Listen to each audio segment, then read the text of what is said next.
Think of Peter Pan, whom we all know from our childhood. That character with his innocent smile and childlike energy that captivates everyone, fun and lovable. Thanks to Disney films, this figure has become the hero of millions of children, appearing at first glance harmless, even like a protective big brother. But in reality, the Peter Pan of the original book has a completely different character behind this innocent facade. He is manipulative, narcissistic, kidnaps children, brainwashes them, and cold-bloodedly kills them when they grow up. The adorable child Disney showed us was actually a perfect example of the darkest psychological disorders. This is a perfect example of the masked manipulators we encounter in our daily lives. Just like Peter Pan, some people appear extremely charming, attractive, and trustworthy on the outside, while actually acting with completely different motives. These people are masters at deceiving everyone around them. They lack empathy, but are very good at hiding it. So how do we spot these manipulative characters? What techniques do they use? And most importantly, how do we protect ourselves from such people?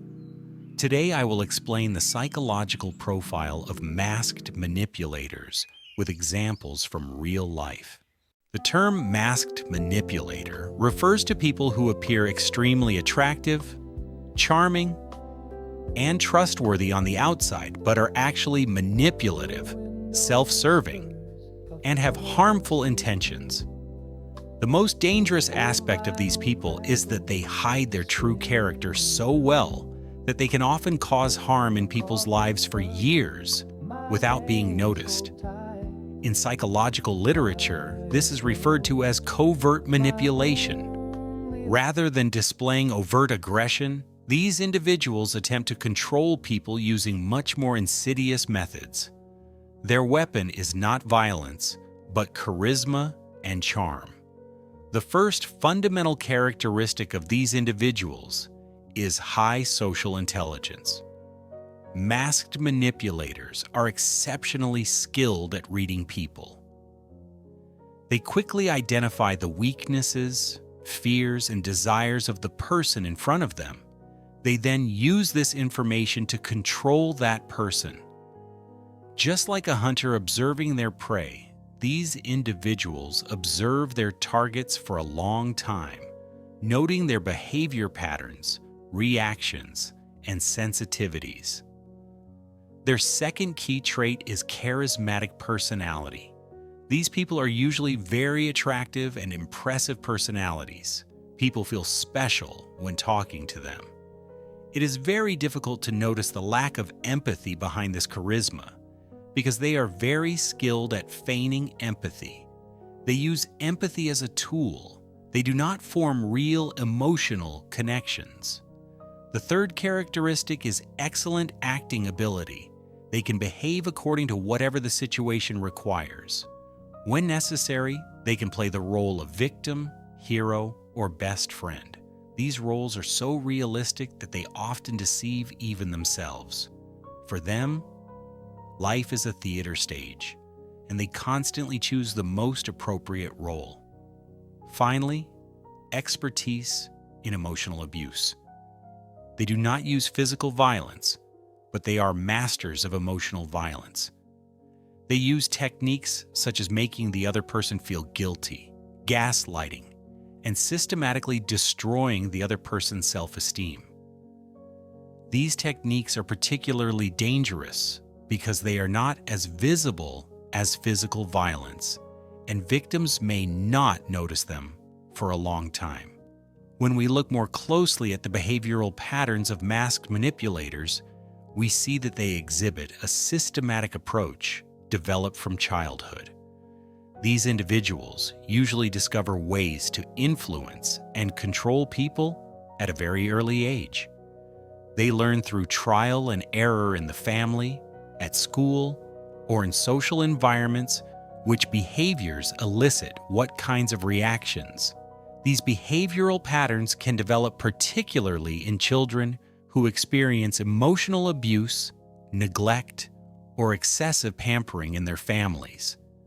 The child may adopt manipulative behaviors as a coping mechanism to survive or meet their needs. Over time, these behaviors become part of their personality. There are usually deep psychological reasons behind the behaviors of masked manipulators. To understand this situation, we first need to understand concepts such as antisocial personality disorder and narcissistic personality disorder.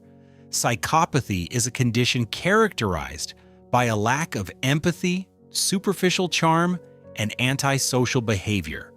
But be careful, the serial killer profiles we see in the media are only the most extreme examples of psychopathy.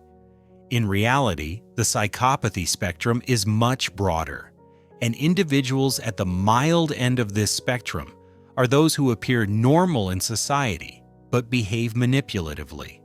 According to the psychopathy checklist developed by Dr. Robert Hare, the core characteristics of psychopathy can be listed as superficial charm and charisma, lack of empathy, lack of remorse, avoidance of responsibility, manipulative behavior, impulsivity, and numerous superficial romantic relationships. It is not necessary to possess all of these characteristics. Even if a person has only a few of the traits on this list, they may still exhibit manipulative behavior. Psychopathy is not solely an innate trait. Environmental factors are also very important. Traumas experienced during childhood, abuse, neglect, or overly protective approaches can trigger the development of psychopathic traits. Negative experiences during the first 5 years of life, when empathy development is critical, can cause the person to become emotionally detached later in life. Narcissism is also a significant source of masked manipulative behavior. Narcissistic individuals see themselves as superior to others and constantly expect admiration.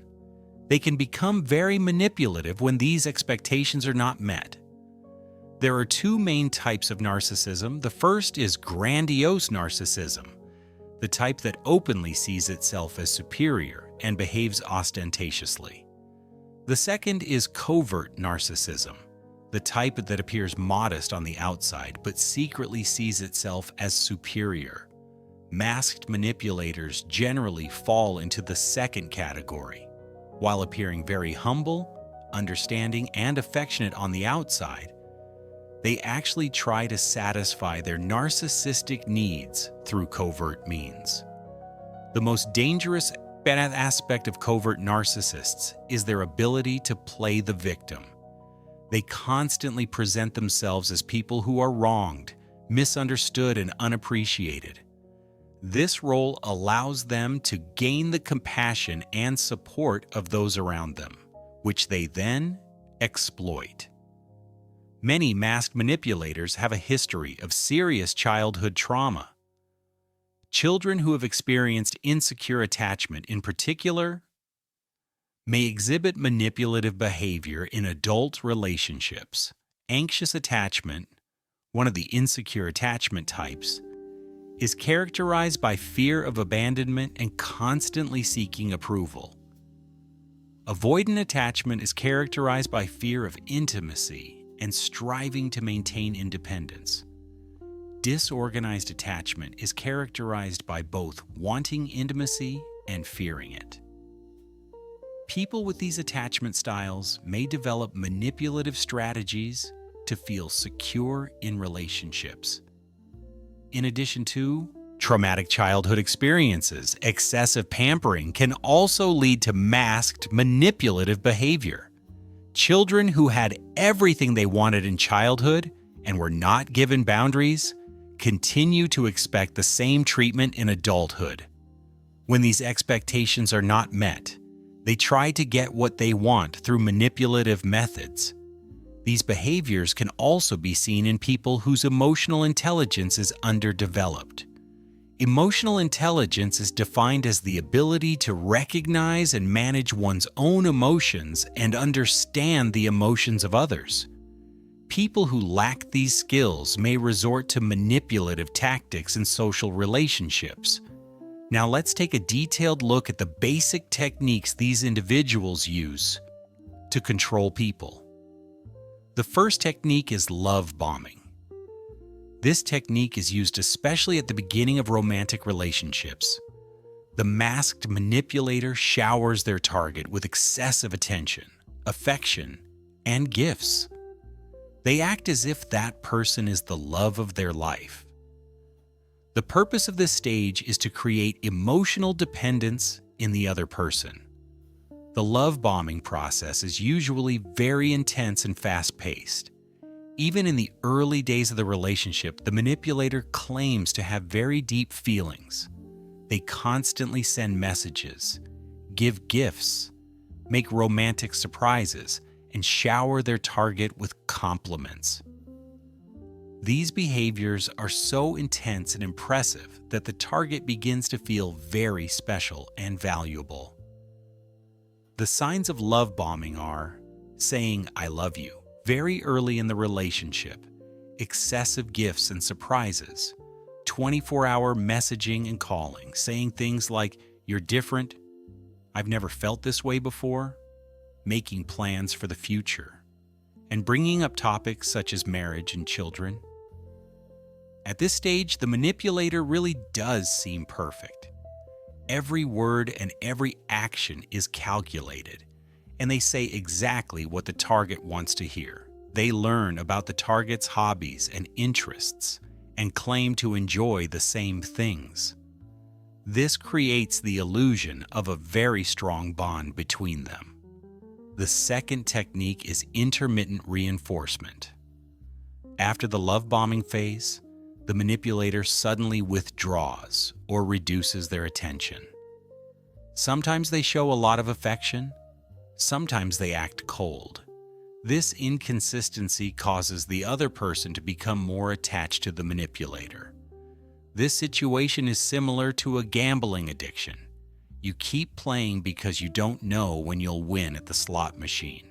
Similarly, you can't get away from the manipulator because you don't know when you'll receive affection. This technique is very effective neurologically. The human brain responds more strongly to unpredictable rewards than to predictable ones. Dopamine is released more when we know we might receive a reward, but are not sure, rather than when we know we will receive a reward. Manipulators unconsciously exploit this neurological trait. In the intermittent reinforcement process, the manipulator may sometimes display their old loving self and sometimes behave coldly, distantly, or even rudely. They usually blame the target's behavior for these changes. They use phrases like, "You're being too controlling," or "I need some space." In this situation, the target begins to exert more effort to regain the manipulator's affection. The third technique is gaslighting. This technique is used to make the other person question their own perception of reality. The manipulator distorts or denies what is happening. They make the other person doubt their own perceptions with statements like, "You're too sensitive," "That never happened," or "You're imagining things." Examples of gaslighting include statements such as, "You're exaggerating," "That never happened," "You're misremembering," "You're paranoid," or "Everyone says you're exaggerating." The gaslighting process usually develops gradually. At first, it is done for minor incidents, and as the target person gets used to it, it is applied to bigger issues. Eventually, the target person loses confidence in their own perceptions, memories, and feelings. In this case, they begin to accept what the manipulator says without questioning it. The most insidious aspect of gaslighting is that the victim begins to doubt their own mental health. A person who is constantly told they are wrong or exaggerating may eventually start to believe they are truly unstable. This completely destroys the victim's self-esteem and self-confidence. The fourth technique is triangulation. In this technique, the manipulator involves a third person in the relationship. This person may be an ex-lover, another friend, or a family member. The goal is to make the target person jealous and keep them under control. Statements such as, "My ex wants me back, but I choose you," or "My friend doesn't like you, but I don't care about his opinion," are examples of triangulation. There are many different applications of the triangulation technique. Sometimes the manipulator compares the target person to others, and sometimes they criticize the target's behavior using other people's opinions. They may use phrases such as, "My ex never behaved like this," or "My mom says you're very selfish." This technique is particularly effective because it creates feelings of competition and insecurity in the target person. The person constantly begins to compare themselves to others and exerts more effort to gain the manipulator's approval. The fifth technique is projection. Manipulators project their own negative traits onto others. Although they themselves are manipulative, they accuse the other person of being manipulative. This technique is very insidious because the person who is actually being manipulated begins to feel guilty. The projection technique is a psychological defense mechanism. The person attributes their own unacceptable impulses, feelings, or thoughts to others. Manipulators use this mechanism consciously or unconsciously. When they lie, they may accuse the other person of lying. To hide their own infidelity, they may accuse their partners of cheating. The sixth technique is the silent treatment. In this technique, the manipulator completely cuts off communication with the target person. They do not answer the phone, do not respond to messages, and act as if that person does not exist. This situation creates intense anxiety in the target person, who begins to think about what they can do to get the manipulator back. The silent treatment is particularly effective on emotionally dependent individuals.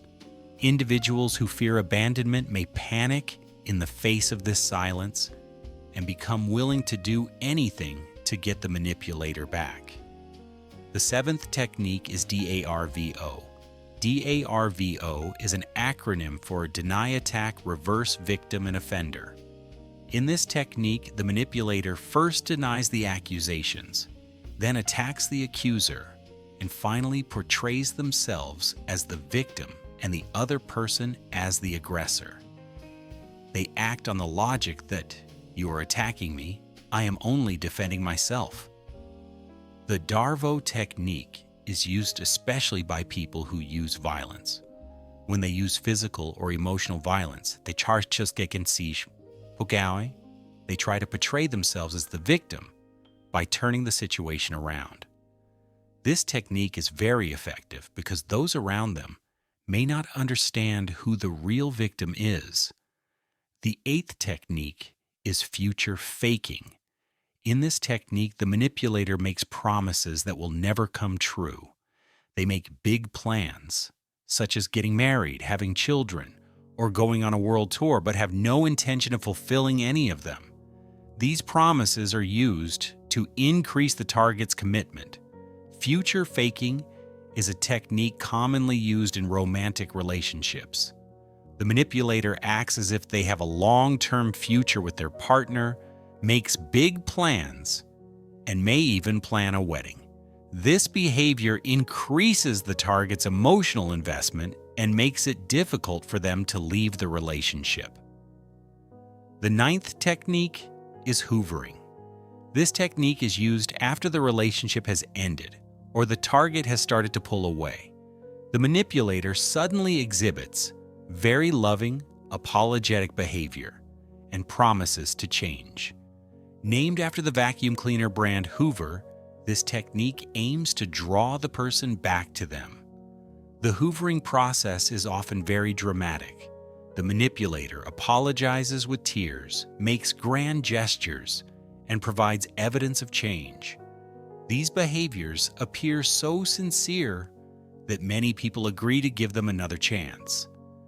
The 10th technique is breadcrumbing. In this technique, the manipulator tries to keep the target person attached by showing minimal interest.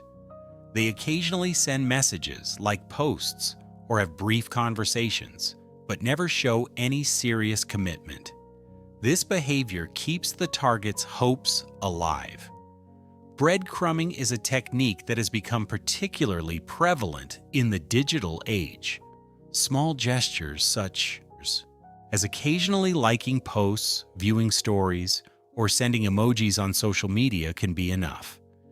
This minimal interest prevents the target from completely removing the manipulator from their life. Although it is difficult to spot these people, there are some early warning signs to look out for. Things to watch out for during the initial meeting and the beginning of the relationship include a relationship that progresses too quickly. They act as if they know you very well in a very short time. They may even tell you that you are very special to them on the first date. A normal relationship develops gradually. People take time to get to know each other, and trust is built step by step. But manipulators try to bypass this natural process and establish intimacy very quickly. They may try to convince you that you are very special, even on the first date, appearing perfect. At first, they seem to have no flaws. They act very understanding, affectionate, and supportive. Everyone has flaws. There are no perfect people. If someone acts as if they have no flaws, this is a warning sign. Real people have bad days sometimes. They can get angry, they can be tired. Someone who always acts perfect is probably putting on an act. Creating shared interests. After learning about your interests, they say they love the same things. You feel like you found your soulmate. Real shared interests are possible, of course, but manipulators take this to extremes. They love everything you love and hate everything you hate. Attempts at isolation. They try to subtly distance you from your friends and family. They use phrases like, "Your friends don't understand you," or "Your family is holding you back." These behaviors seem very innocent, but they are actually intended to cut you off from your support network. The isolation process usually happens gradually. At first, there are only criticisms, questioning certain behaviors of your friends or family. Over time, these criticisms increase, and you start spending less time with these people. Signs that can be noticed during the relationship are as follows: Jekyll and Hyde syndrome. They behave like angels at times and devils at others. This change can be very sudden. A person who is acting very affectionate one minute can suddenly become cold and even aggressive. There are usually no logical explanations for these changes. Projection. They blame you for the source of every problem. They use the logic that if you weren't like that, I wouldn't act like this. They never take responsibility for their own behavior and constantly blame other factors. Failure of empathy test. They are not there for you in your truly difficult moments, or they turn the situation around themselves. They react with responses like, "You're sad, but I'm sadder." Empathy is the ability to understand and share another person's feelings.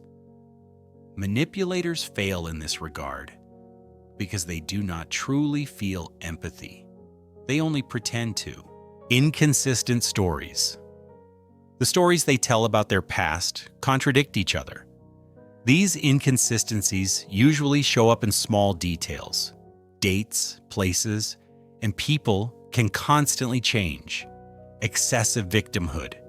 They constantly complain about their past relationships, family, or work. They are always the victim. Everyone has difficult moments in life, but manipulators take this to extremes. They constantly claim that they are treated badly and unfairly. Boundary violations.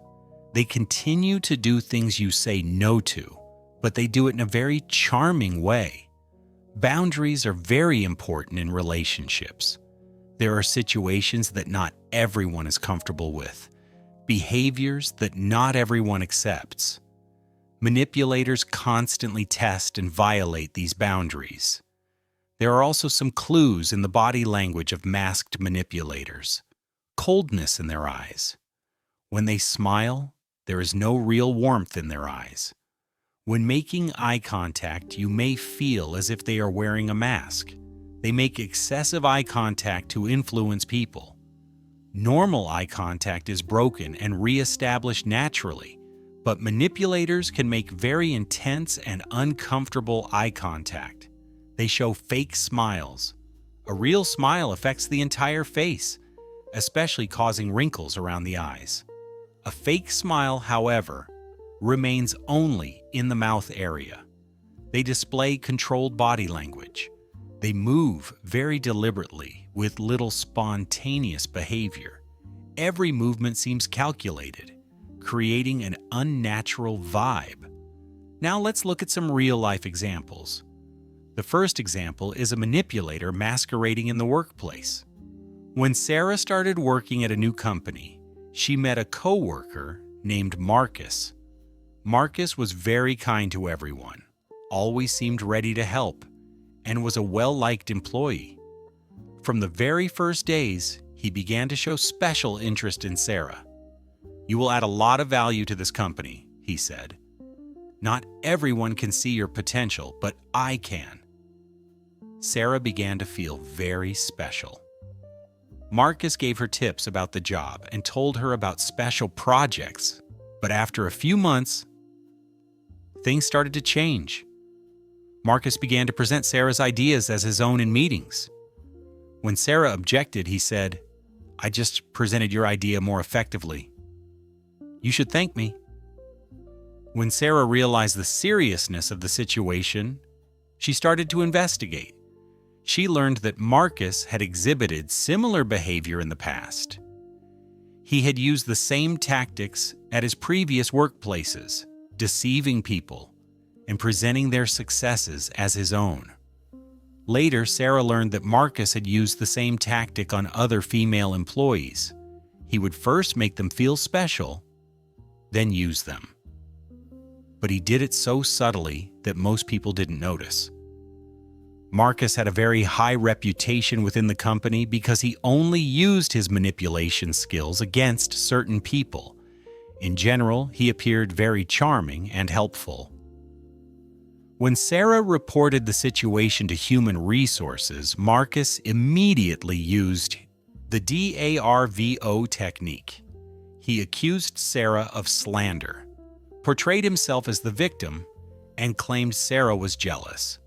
Unfortunately, due to Marcus's powerful position within the company, Sarah's complaint was not taken seriously.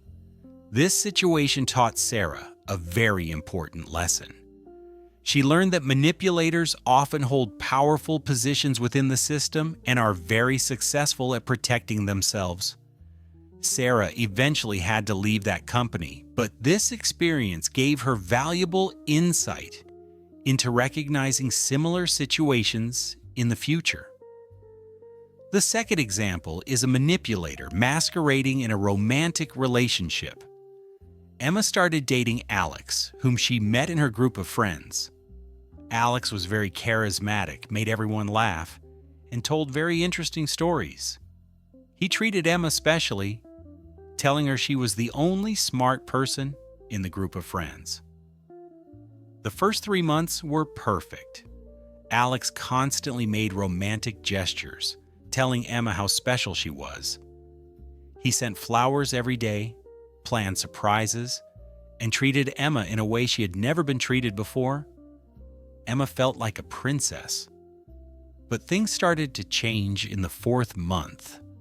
Alex would sometimes act very cold, responding late to Emma's messages. He started saying things like, "We need some space. You're acting too clingy." Emma began to feel guilty. She started trying harder to win Alex's love back. When Alex noticed this, he became even more manipulative. Sometimes he would show a lot of affection, other times he would show no interest at all. Emma began to live in constant anxiety. She never knew when she would receive Alex's love and when she would be rejected. Alex also began to use the triangulation technique. He talked about his ex-girlfriends and said that other women were interested in him, but implied that Emma should feel lucky that he had chosen her. This created great insecurity in Emma. Finally, one of Emma's friends told her that Alex had tried to flirt with her at the same time. When Emma investigated, she learned that Alex had similar relationships with several women at the same time. He told each of them they were special and used the same tactics. When Emma confronted him, Alex first denied it, then accused Emma of being paranoid, and finally tried to portray himself as a misunderstood romantic. This experience taught Emma a valuable lesson about how manipulative relationships work. The third example is a hidden manipulator within the family. David's mother appeared to be a very good mother on the outside. The neighbors loved her and thought she was a very self-sacrificing mother. She regularly attended PTA meetings, volunteered at school events, and projected the image of a very supportive parent. But at home, the situation was very different. David's mother attributed every success of her son to herself and blamed him for every failure. She would say, "You achieved these successes because of me," or "This failure is because of your laziness."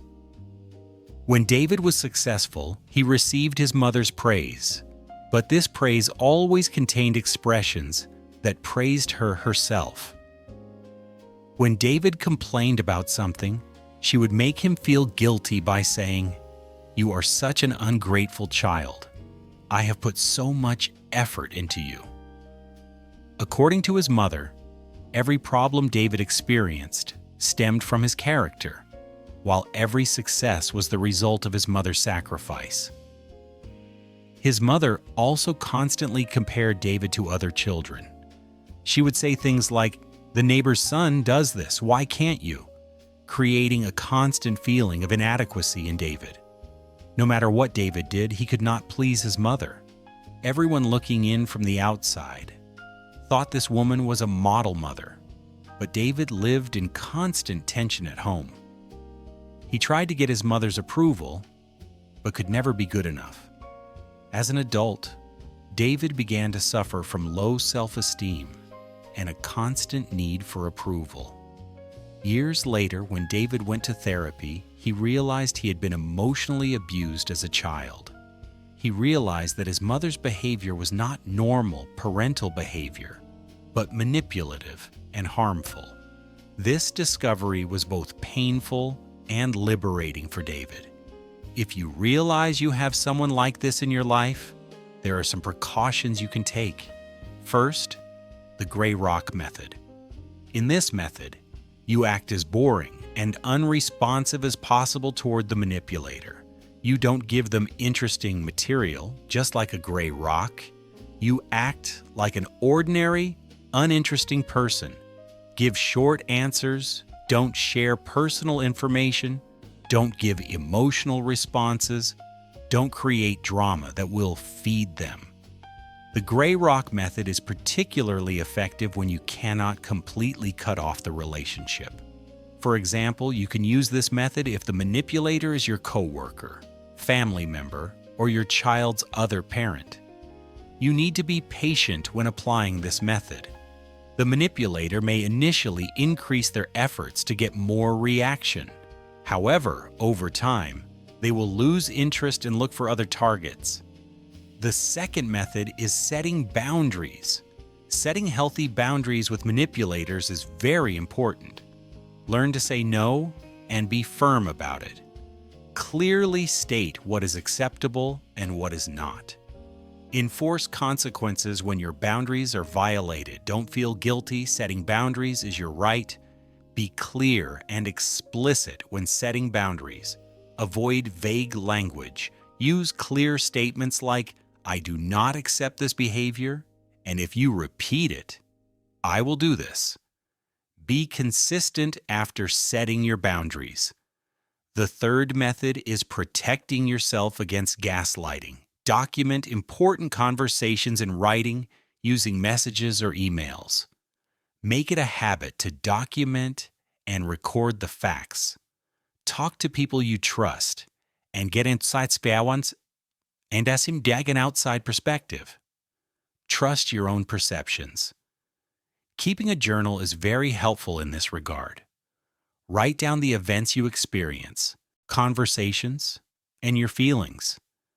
These records will help you remember the truth. The fourth method is building a support network. Maintain contact with trusted friends and family members. Seek professional help. See a therapist or counselor. Join support groups. Do not allow yourself to become isolated. Manipulators will try to isolate you. Consciously maintain your social connections to counter this. Meet regularly with people you trust. The fifth method is self-care. Prioritize your own mental health. Learn stress reduction techniques such as meditation, yoga, and breathing techniques. Don't neglect your hobbies and personal interests. Take care of your physical health. Being in a manipulative relationship is very exhausting. Living in constant anxiety, doubting your own perceptions, and being emotionally abused can seriously affect your mental health. The sixth method is no contact or low contact. If possible, no contact. Cut off all communication with the manipulator, or low contact, minimize communication. Only talk when necessary. This is especially applicable to ex-lovers, toxic friends, and distant relatives. No contact can be difficult, especially when the manipulator starts using hoovering techniques. In these situations, it is very important to be determined. The seventh method is recognizing and naming the manipulation. Recognize and name the techniques being used. Clarify the situation by saying this is gaslighting or this is love bombing. Develop mental defense mechanisms against manipulation. Learning manipulation techniques empowers you. Once you understand what is being done, its effect diminishes. There are several reasons why people are vulnerable to masked manipulators. First, evolutionary reasons. Humans have evolved as social beings. Being accepted, loved, and approved of within a group is part of our survival instincts. Manipulators exploit these instincts. For thousands of years, social exclusion was synonymous with death for the human species. Therefore, our brains have a very strong motivation for social acceptance. Manipulators exploit this natural need. The second reason is the positivity bias. People generally tend to assume that others are well-intentioned. The idea that everyone has a good side makes manipulators' job easier. This bias is often beneficial because it increases social trust and cooperation. However, when we encounter manipulators, this bias can harm us. The third reason is cognitive dissonance. When we trust someone and then realize that person is behaving harmfully, our brain experiences dissonance. To resolve this dissonance, we usually try to find reasons to justify the person's behavior. According to cognitive dissonance theory, when conflicting beliefs exist in the human mind, it creates discomfort. To get rid of this discomfort, our minds look for explanations that resolve the inconsistency. The fourth reason is the sunk cost fallacy. Because you have invested so much in the relationship, you see leaving it as a loss. The thought that you cannot leave after putting in so much effort keeps you tied to the manipulator. This fallacy also affects economic decisions. People may choose to continue with projects they know are failing simply because they have invested in them before.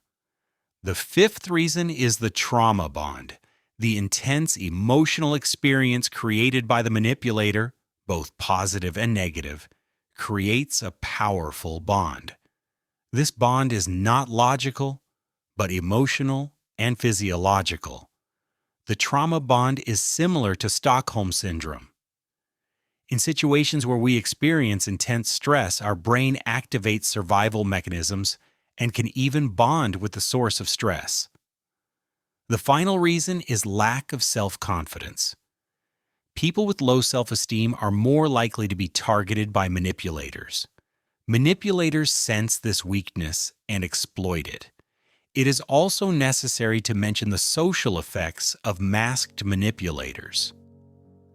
These individuals can be found not only in personal relationships, but also in workplaces, the political arena, and social organizations. To understand their harmful effects, we need to look at how they function in a social context. Masked manipulators in the workplace usually appear very successful. They behave perfectly towards their superiors, take credit for projects, and present the achievements of others as their own. These individuals usually rise quickly because managers cannot see their true colors. Corporate manipulators are usually very good image managers. They present themselves to senior management as indispensable, constantly appearing to achieve success stories. In reality, most of this success is due to the efforts of others, but this is difficult to discern. These types of people sabotage teamwork. They create friction among colleagues, withhold information, and constantly seek opportunities to put themselves in the spotlight. They create toxicity in the workplace, but they do so very subtly. Manipulative employees are usually very good networkers. They establish the right relationships with the right people at the right time. They use this social capital for their own benefit. In the political arena, masked manipulators can be very dangerous. While appearing very charming and trustworthy to the public, they are actually only thinking of their own interests. These types of politicians use populist rhetoric, manipulate people's emotions, and make promises they don't keep. Political manipulators are usually very good speakers. They tell people exactly what they want to hear. They give different messages to different groups and skillfully hide these contradictions. They act similarly in social organizations. They can be found in charities, associations, foundations, and even religious organizations. Because trust is especially important in such places, masked manipulators can cause great harm. Manipulators found in religious and ideological organizations are particularly dangerous because they exploit people's deepest beliefs. They present themselves as representatives of a sacred mission. Masked manipulation has taken on new dimensions in the digital age. Social media platforms have become perfect hunting grounds for such individuals. In the online environment, people can more easily hide their true identities, create fake profiles, and reach much wider audiences.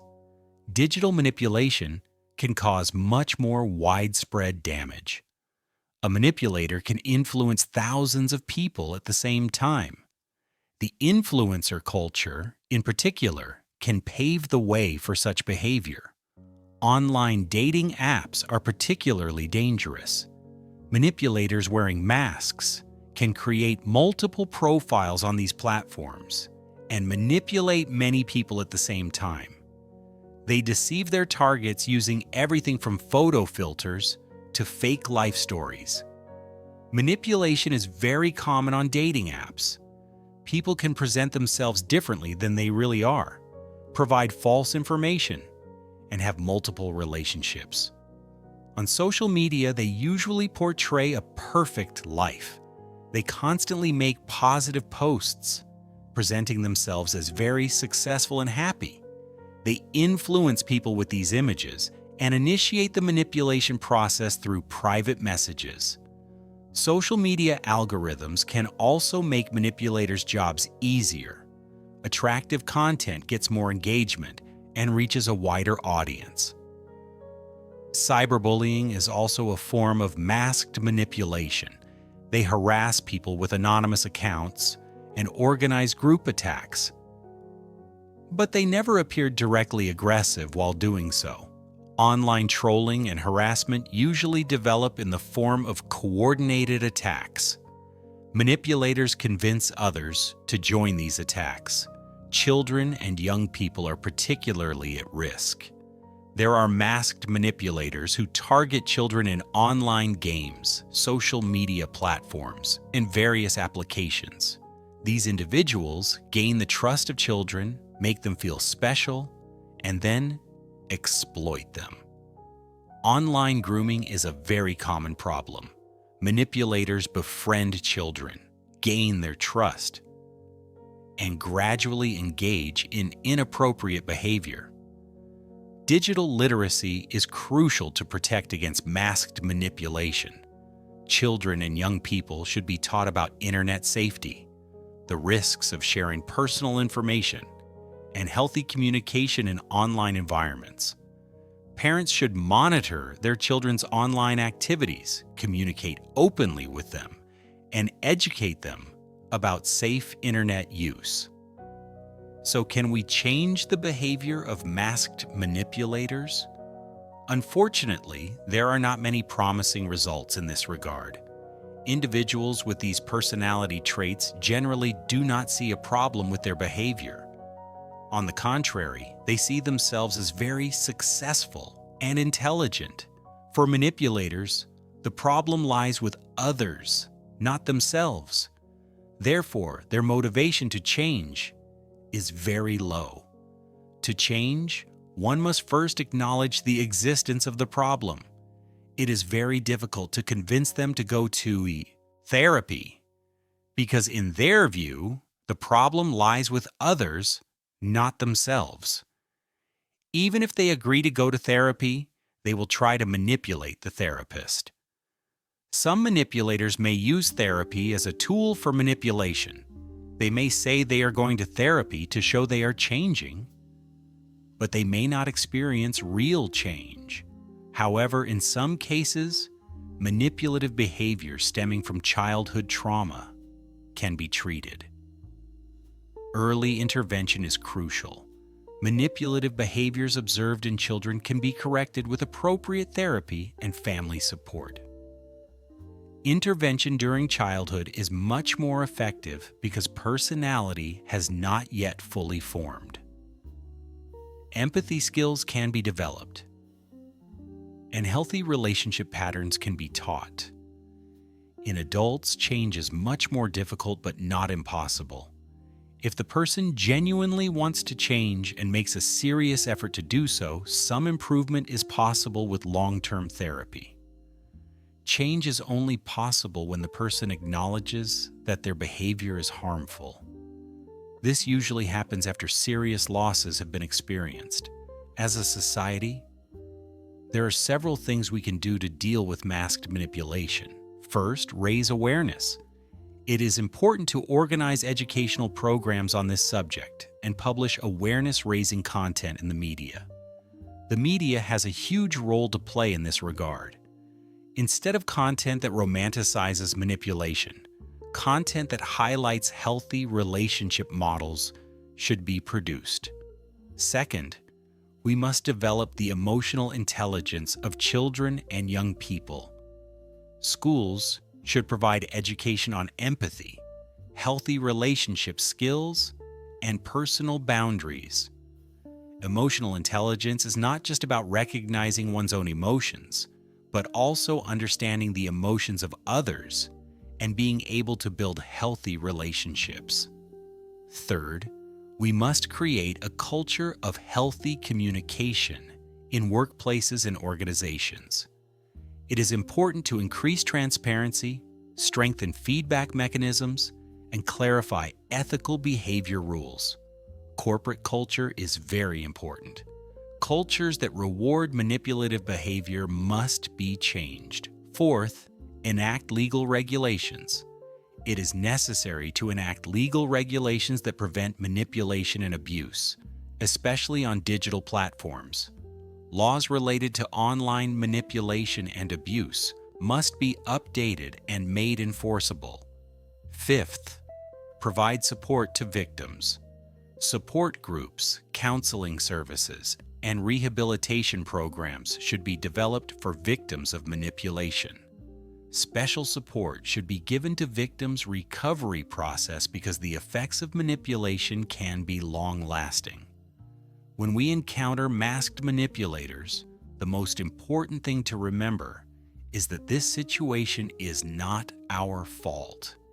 These people are highly skilled actors who manipulate at a professional level. Falling into their trap is nothing to be ashamed of. Being a victim of manipulation is not shameful. It is a learning experience. This experience provides you with valuable insight into being more cautious in the future. The important thing is to take the necessary steps once you recognize the situation. Do not blame yourself. Instead, focus on protecting yourself. Do not hesitate to seek professional help. Talk to people you trust and be patient. The healing process takes time, but it is definitely possible. Healing is not a linear process. There will be good days and bad days. This is normal and to be expected. Finally, we must remember that covert manipulation is not just an individual problem, but a social issue. It is our collective responsibility to raise awareness about this issue, protect each other, and support one another. As a society, we need to be more sensitive to this issue, warn each other, and support each other. It is also not correct to think that every attractive, charming, and charismatic person we encounter in life is a manipulator. The important thing is to strike a balance, to have a healthy skepticism, but also to continue to build meaningful relationships with people we can trust. Instead of being paranoid, being conscious and attentive is a healthier approach. Returning to the story of Peter Pan, the dark truth in the original story teaches us an important lesson. Appearances can always be deceiving. Sometimes the most charming masks hide the darkest truths, but by learning this truth, we can protect ourselves and our loved ones. This story teaches us that we need to be more careful about seeing the truth behind the masks. Knowing that manipulative people exist is the first step to protecting ourselves from them. Armed with this knowledge, and we can continue to build healthy relationships, recognize the people who are truly valuable in our lives, and form meaningful bonds with them. Knowledge is power, and with this power, we can protect ourselves.